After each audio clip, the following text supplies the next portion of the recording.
इस वीडियो को लाइक करें, हमारे चैनल को सब्सक्राइब कर बेल आइकन जरूर प्रेस करें हमारी न्यू वीडियो सबसे पहले देखने के लिए।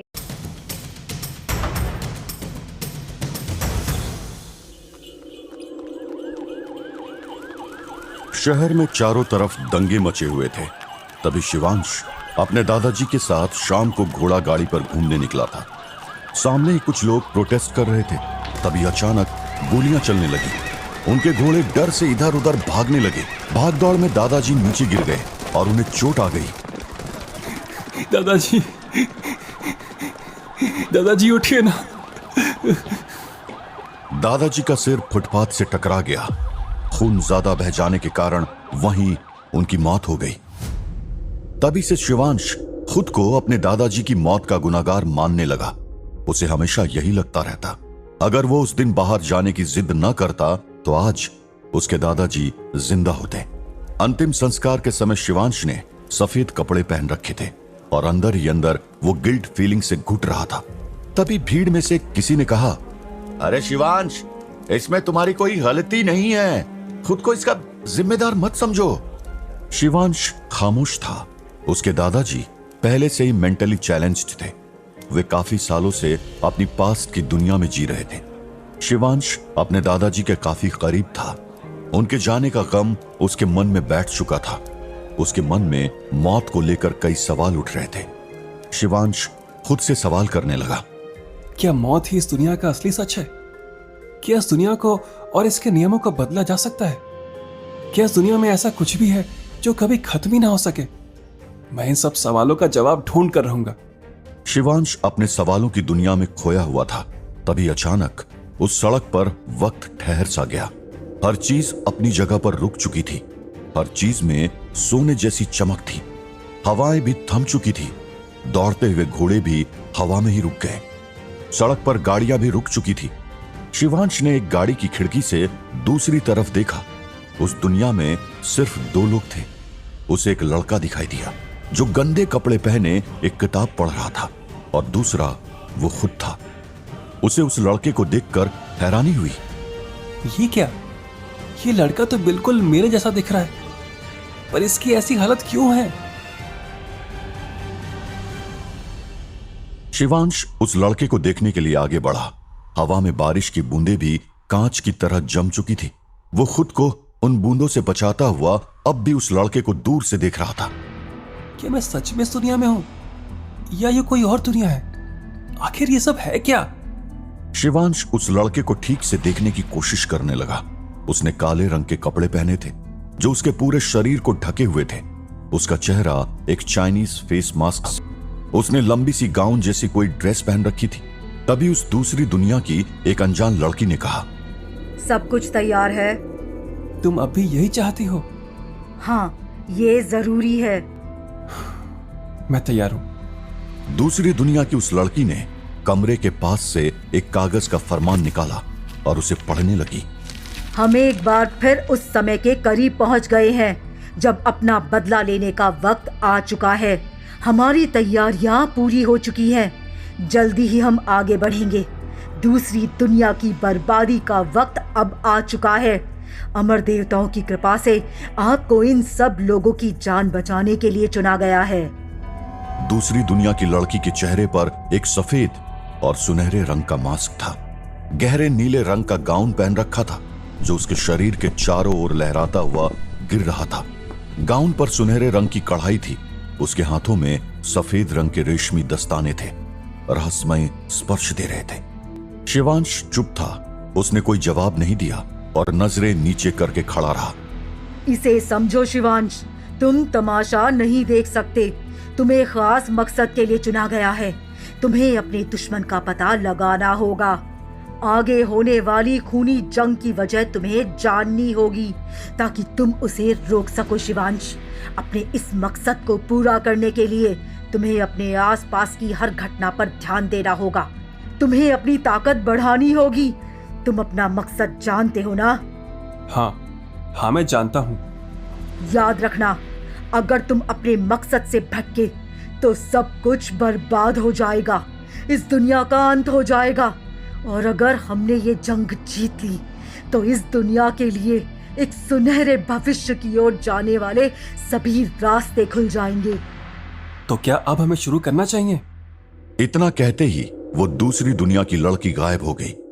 गाड़ी में बैठा शिवांश बाहर खड़े शिवांश को ढूंढने लगता है। शिवांश? शिवांश कहाँ खो जाता है यार? अपने दोस्त रवि की आवाज को सुनकर शिवांश होश में आ गया। उसे कुछ भी समझ नहीं आ रहा था कि उसके साथ हुआ क्या। रवि, मुझे कुछ ठीक नहीं लग रहा है। मुझे ऐसा लग रहा है जैसे होश में होकर भी मुझे होश नहीं है। खुली आंखों से भी मुझे सपने दिख रहे हैं। मैंने अभी खुद को एक गाड़ी के बाहर खड़ा देखा।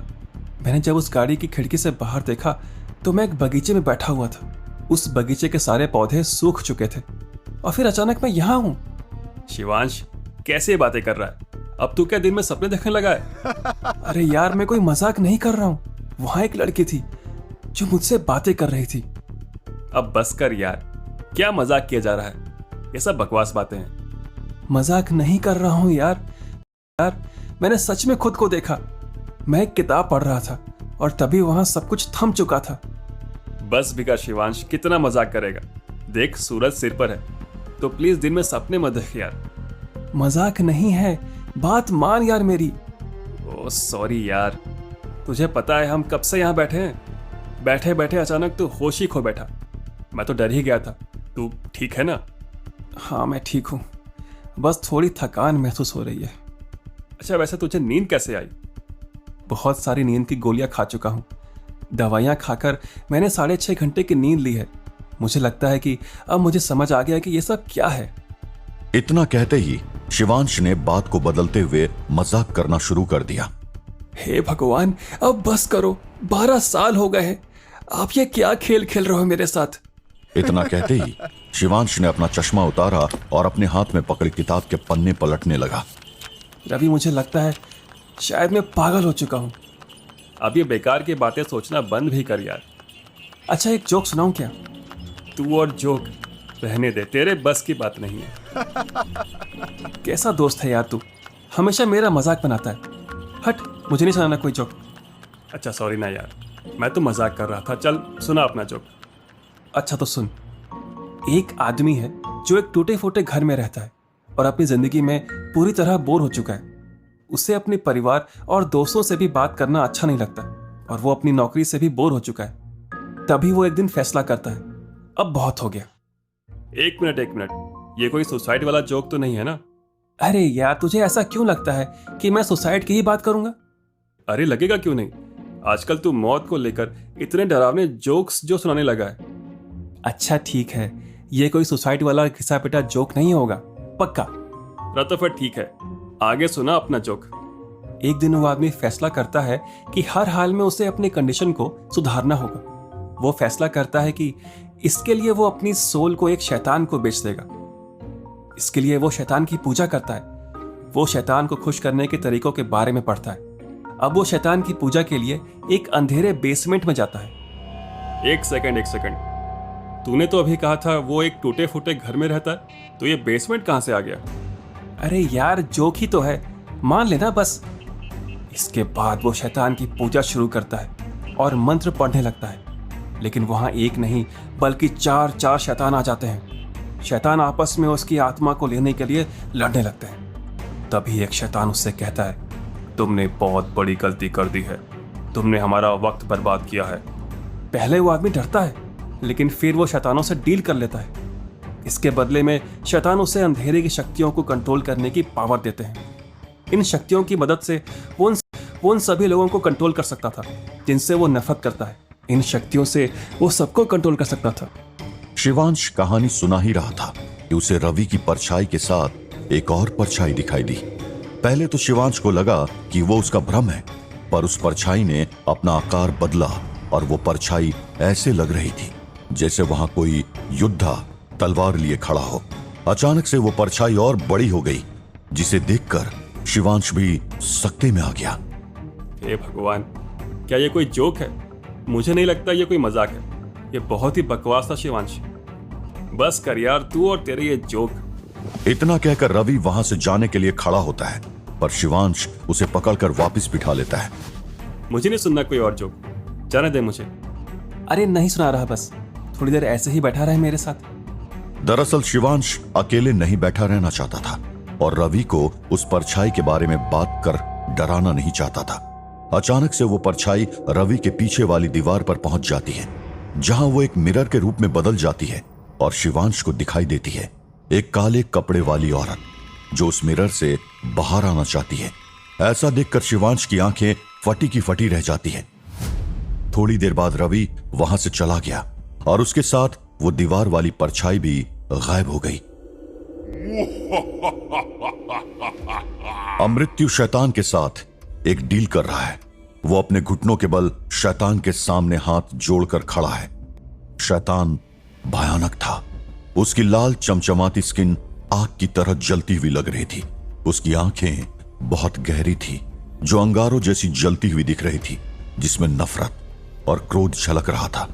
उसके सिर पर 2 नुकीली सींग उभरे हुए थे जो उसकी शैतानी शक्ति का प्रतीक थे। मुझे इतनी ताकत दो कि इस पूरी दुनिया पर मैं राज कर सकूं। मैं इस पूरी दुनिया में सबसे ताकतवर बनना चाहता हूं। मुझे ताकत दो शैतानों के राजा। ताकत के बदले में तुम्हें मेरा काम पूरा करना होगा। मेरे लिए उस शिवांश को ढूंढो। मुझे उसकी मौत चाहिए। इस दुनिया पर सिर्फ मेरा कब्जा होगा और वो मेरे इस मकसद के बीच नहीं आ सकता। ये पूरी गैलेक्सी मेरी है। इसे कोई मुझसे छीन नहीं सकता। शैतान की लंबी कांटेदार पूंछ उसकी पीठ से निकलकर हिल रही थी, जो उसकी चाल को और भी डरावना बना रही थी। शैतानों के राजा, आप फिक्र मत करिए। मैं उस चींटी जैसे लड़के को चुटकियों में मौत के घाट उतार दूंगा। ये काम इतना भी आसान नहीं है। भूलो मत, वो कोई मामूली लड़का नहीं है। उसके पास खतरनाक शक्तियां हैं।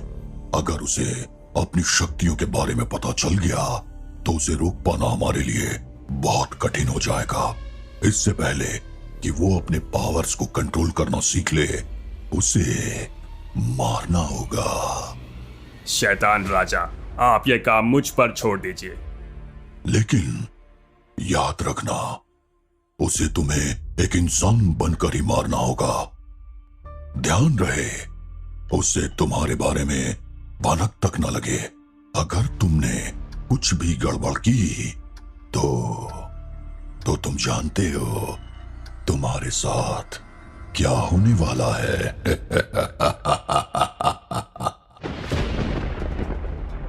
शैतान की इस बात को सुनकर अमृत्यु डर जाता है, पर डर से ज्यादा उसे शैतानी शक्ति पाने की खुशी थी।